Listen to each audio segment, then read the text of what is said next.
Good stuff. Good stuff. So remember, we've had a few people turn in quizzes.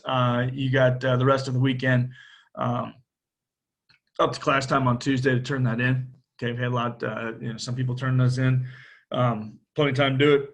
Make sure you get it done sometime this weekend. That would be great. This weekend, the big thing that we want to get into is we want to, and I'll type this into the chat so you guys can see it and hear it. We're going to get into a lot of cool things with Greek religious beliefs, as well as talking about how the Greek environment affects them. Okay. I asked you to kind of start to make your way through chapter 5 with the Greek environment and those types of things. But I want to share my screen right now to show you guys one of the slides that we'll be talking about over the weekend. I will be putting these notes up with Greece over the weekend. So I'll share that screen, and you guys, once you start seeing it, if some people could give me some thumbs up, that would be great. Once that screen share comes in, we could, once people start seeing it, let me know. Good. Okay. Thanks, Lucas. Okay, great. Good. Thank you, guys. Awesome. Okay. Here is basically the Greek environment in a really cool map. Sometimes the maps that they give you in your book are a little harder to read than some others.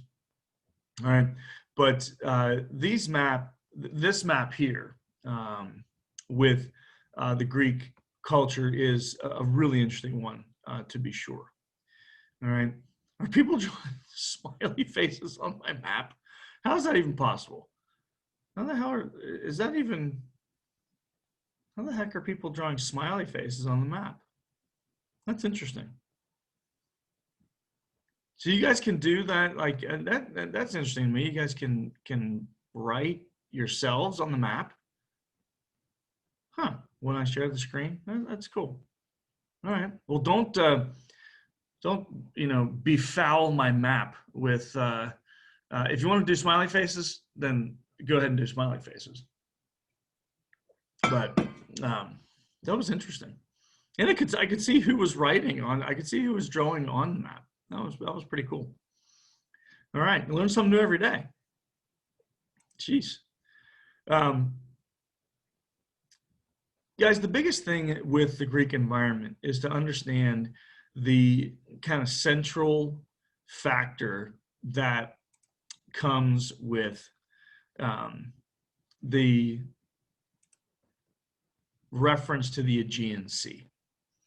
Okay, so I'm going to type that in for everybody to see in their chat. All right, one of the great comments, one of the great Greek thinkers, his name was Plato, okay, said, "We sit like frogs around a pond."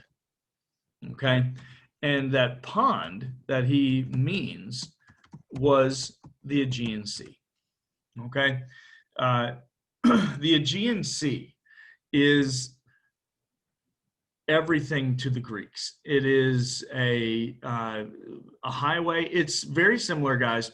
So we've talked about two cultures thus far. We talked about Mesopotamia and the Tigris and the Euphrates. We talked about Egypt and the Nile. The Aegean Sea, although not a river, is the same, functions the same for the Greeks as the Nile did for the Egyptians and the Tigris and the Euphrates did for the Mesopotamians. It functions as a highway. It functions as a food source. All right. It functions as the major means of travel throughout the Greek region. And that's why I need you guys to sort of have an understanding of how important this sea was to Greek life. No city in Greece, and we could go over lots of cities, okay? If you're looking at this map, Greece is dotted with, quite frankly, if this map was, true to form, it would be hundreds of cities. Okay. And we're just showing you with this map the biggest of those cities. Okay. And I'm not going to ask you to remember, many of these cities. Obviously, we're gonna get into Athens, and we're gonna get into Sparta.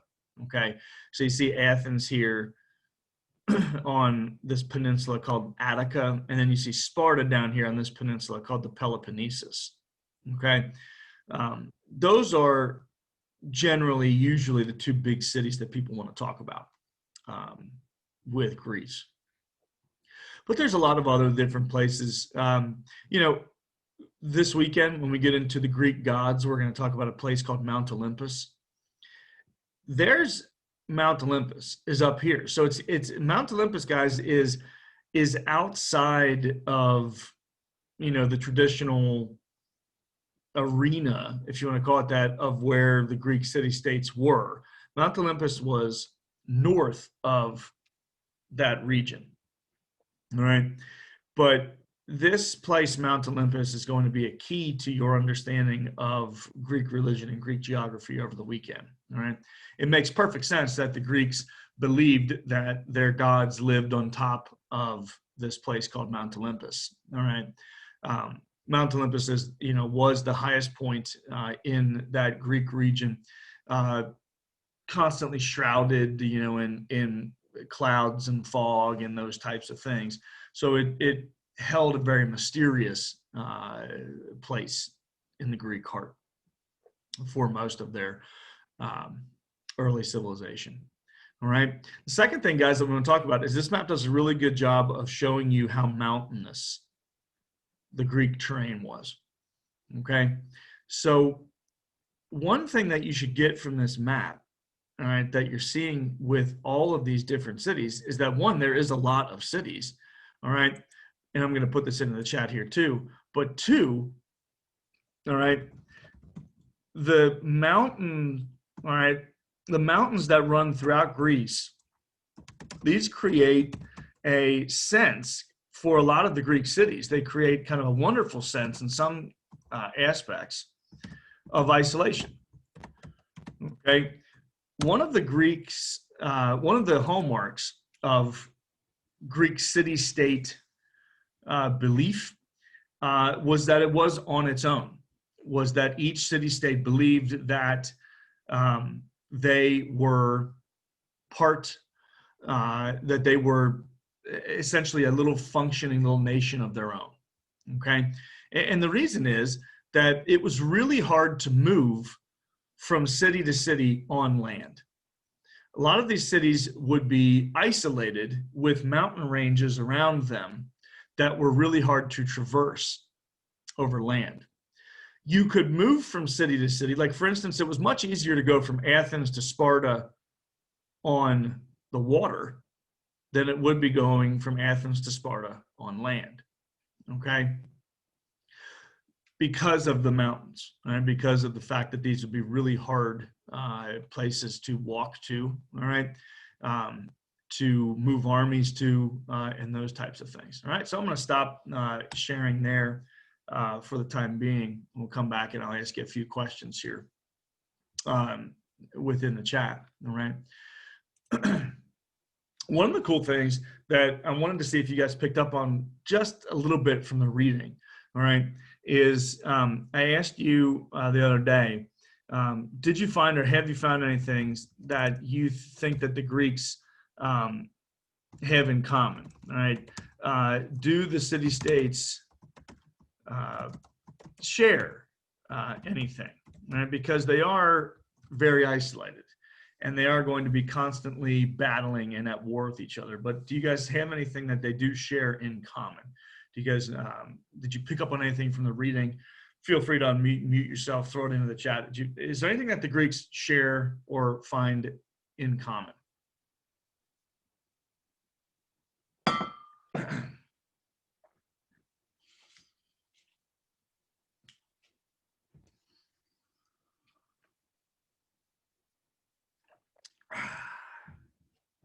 Okay, Trinity, that's a really good one, okay? I definitely think that while the Greeks are not going to have guys, so if you think about it this way, in the modern world, we have a lot of continuity with our religious beliefs. Like, for instance, if you're a Catholic, okay, and probably a few of us in here are Catholic. Thomas More's a Catholic university. I was raised Catholic my whole life. If a Catholic individual would go to a Catholic church, say for instance in Cincinnati, their whole life, but then I would go to a Catholic church in, I don't know, Boston, or in even another country like, Ireland, England, or even, a Catholic church in South America someplace, I would understand what was going on in terms of the religious practice. All right. It might not be exactly the same, but it's going to be pretty similar. Okay. That is how I want you guys to kind of conceptualize the Greek religious experience. Okay. They're definitely going to have and I'm going to put a term in here, the same pantheon of gods, meaning that they're going to believe in the same group of gods. And these gods, interestingly enough, because they live on Mount Olympus, the Greek gods were called the Olympians. Okay. Obviously these are the origins of some terms that we still have today. Modern connections, guys. Always think of modern connections. We have these things every 4 years called the Olympics. Okay. And that obviously comes from the Greeks. All right. It comes, the root term of that is Olympus, Mount Olympus. They would have the Olympics, which were, each city-state would send their most spectacular athlete, either the strongest, the fastest, the guy who could throw the stone the furthest, and they would come together, every so often and have these games, and you would compete for your city, much like, you have a home team like, the Bengals, or, the UK Wildcats, compete for the city of Lexington, and the Bengals and the Reds compete for the city of Cincinnati. Athens, Sparta, Corinth, Thebes, you would send your mightiest Olympian to go compete in these games. So that's a root term in a modern connection that's interesting. These guys would all share the same understanding of the gods. All right. Meaning that there's going to be some gods that we're going to look at this weekend on the notes, and that you're going to be talking about. All right. You're going to hear a lot of names. You're going to hear common names, like Zeus, Apollo, Athena. That's just a few of the three of the Olympians that we're going to talk about. And I picked those three because Zeus is generally seen as the father god, the head of the gods, right, the leader of the Olympians. And then Zeus is going to have many children sprinkled throughout the Greek system. And we'll talk about some of those next week when we get back together on Tuesday and I hear your thoughts on this thing.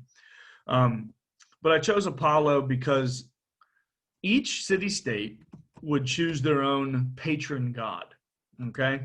So Sparta chose Apollo, all right, as their head god, all right? And of course, Athens is going to have Athena as their head god, okay? And so each Greek city-state, if you were to enter it, if you were able to go back in time, each Greek city-state at their city center would have a temple to whichever god their city has chosen as their patron, all right? And I don't want to keep using the Catholic analogies here, but each around the city of Cincinnati, especially, and in many other cities, certain parishes or communities will choose a patron saint as their church. Right? So, for instance, here where I live on the west side of Cincinnati, we have lots of those. Like the church that I go to is Saint Dominic. Okay, we have chosen this community has chosen Saint Dominic, of the the leader of the Dominican order, as our patron saint for the region. Okay, the Greeks do that, but with cities. They choose individual gods that they pray to, that they make offerings to. We'll look at all these cool things over the weekend. Okay, so that brings us to kind of what we're doing this weekend. All right. Later tonight, tomorrow, we'll get into CPA number 3. Okay, and I want to try to get that in by next Tuesday at 11. Okay, and that CPA is going to deal with the Greek environment, and it's going to deal with Greek religious beliefs. All right. So as long as, like I said, you guys are getting some good thoughts out on those, beginning your readings, there'll be, I'll find it. We'll have a cool video or two to look at and kind of compare and do some things. The Greek gods, man, like they're alive and well in the modern world. Movies are still being made about the Greek gods. If you've seen or heard of movies like, Clash of the Titans or Wrath of the Titans, those are all Greek gods. Those are all Greek god movies. And there's a really cool scene from the Wrath of the Titans that I want you guys to watch, and I'll find a clip of it over the weekend, and we'll watch one of those clips. And I'll see what you think about it. It's Zeus and how powerful he was and those types of things. So that's a great one. All right, awesome. Thank you very much, Trinity, for that one. Religion. Anything else that the Greeks would share in common besides religion? Let's try to get one more before we get out of here today. Anybody else?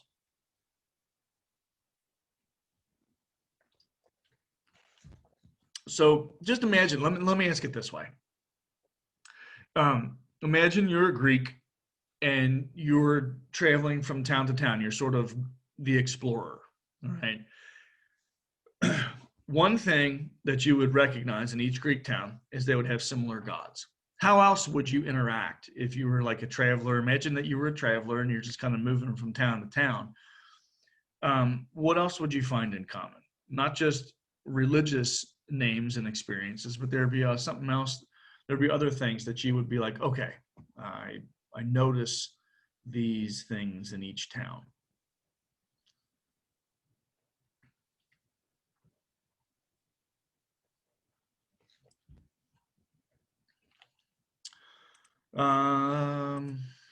Anybody at all?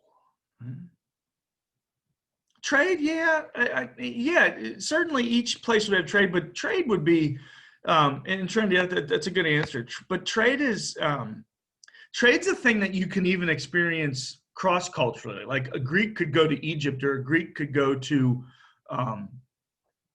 Phoenicia or Mesopotamia and still trade, even though they wouldn't understand. And this is good because you're kind of linking me to what the Greeks have in common. You could even, a Greek could trade with an Egyptian even though they couldn't do what with each other. Like I said, feel free to unmute yourself. Yeah, there you go. Sophia, thank you. Excellent. Language. Even though they couldn't understand each other, you can still kind of trade and barter with people. Guys, the big thing, the big thing that links the Greeks together is not just religious experience, but the Greeks have the most developed and expansive, up to this point, that we have dealt with in human history, written, understandable, easier to practice language. Because the Greeks, guys, have this thing, okay, that I want you to focus on. They have a whole page dedicated to it in your chapter. We have now, guys, an alphabet.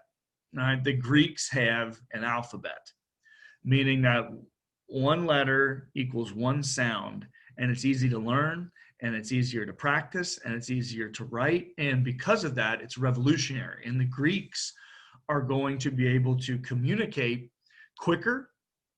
They're going to be able to communicate over longer spaces because more people are going to be able to practice this written language.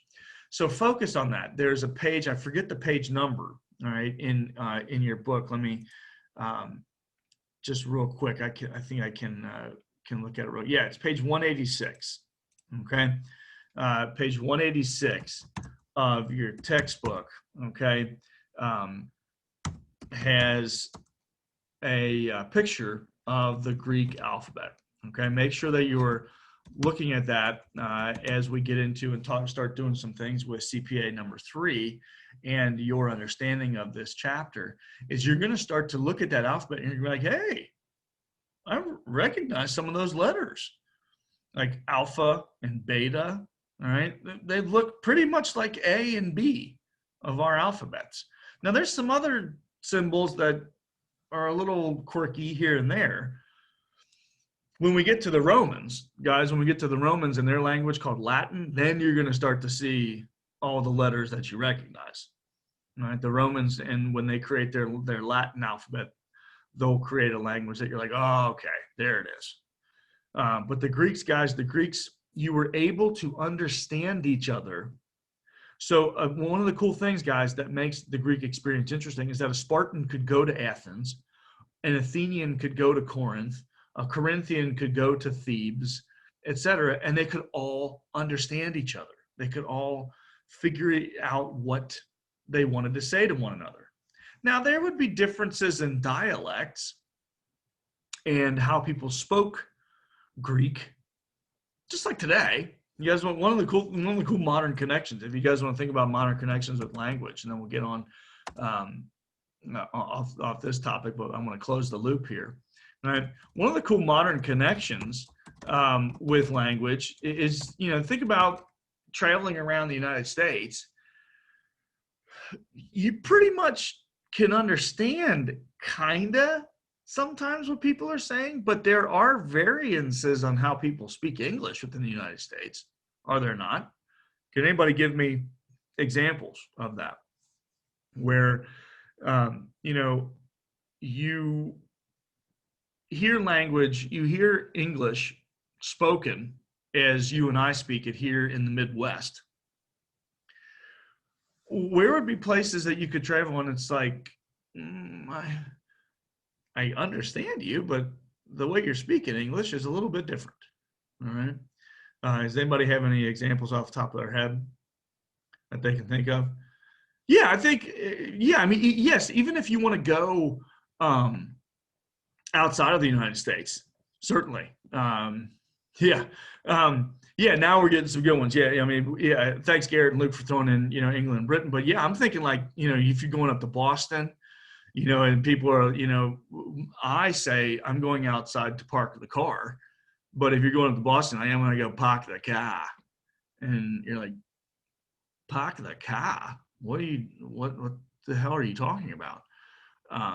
But that's, interestingly enough, guys, one of the cool things also that's interesting is if you ever turn on the television and watch the news or watch any of the alphabet soup networks, the NBCs, the MSNBCs, the Foxes, one of the things that you guys will notice is almost every single one of the people who are really reading all the teleprompters, check this out next time you watch those shows, they all sound like people from our region, the Midwestern dialect.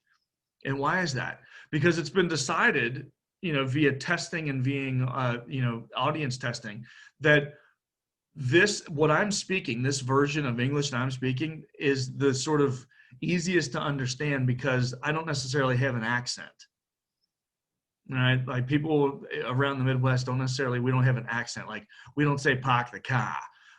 We don't, generally have, different types of dialects. Like for instance, if you travel 3 hours north or 4 hours north out of Cincinnati, my name isn't Pat anymore. All right. My name turns into Pat. All right. When you start to get up into Cleveland and Michigan and those places, Toledo, my name turns into Pat and Cat. And, that's what I mean, certainly, and then even obviously traveling down south, you start to get into all kinds of interesting dialects once you're traveling south, to be sure, without a doubt. Good stuff, guys. Good. I'm glad we got those out. Religion and language is a great one. And guys, religion, language, and environment is the big thing that we're going to focus on over the weekend with our CPA. All right, cool. Good. And then around here, good. I got a meeting at 11:45 in 10 minutes. So this is great. Okay, great, guys.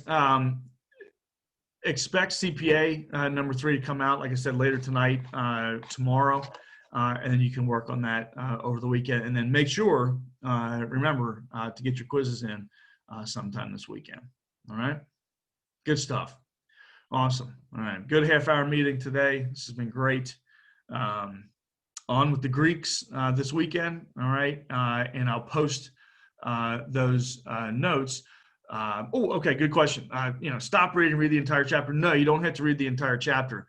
What I want you guys to do with the chapter readings, okay, and I'll put this in the notes when I post the narrated notes this weekend, is I'm going to pick out certain parts of the chapter, certain page numbers for you to read. So you're not reading or responsible for the entire chapter, okay? That's just, there's too much stuff going on in that chapter for us to be responsible for the whole thing, okay? But right off the top, okay, there's a few early sections that deal specifically with Greek religion and Greek environment, and those are the ones that we're focusing on this weekend, okay? Off the top of my head, I think it's the first 10 pages or so of that chapter, all right? But no, we're not reading the whole thing, all right? But when we post the notes and stuff for this weekend going into Tuesday, I'll have more specific page numbers for you to focus on. Sound good? Awesome. All right, guys. Until then, I'll see you Tuesday at 11 a.m. To really delve into and see what your thoughts are on the Greeks. All right, cool. All the best, my friends. Have a safe weekend. All right, have fun. You're in college.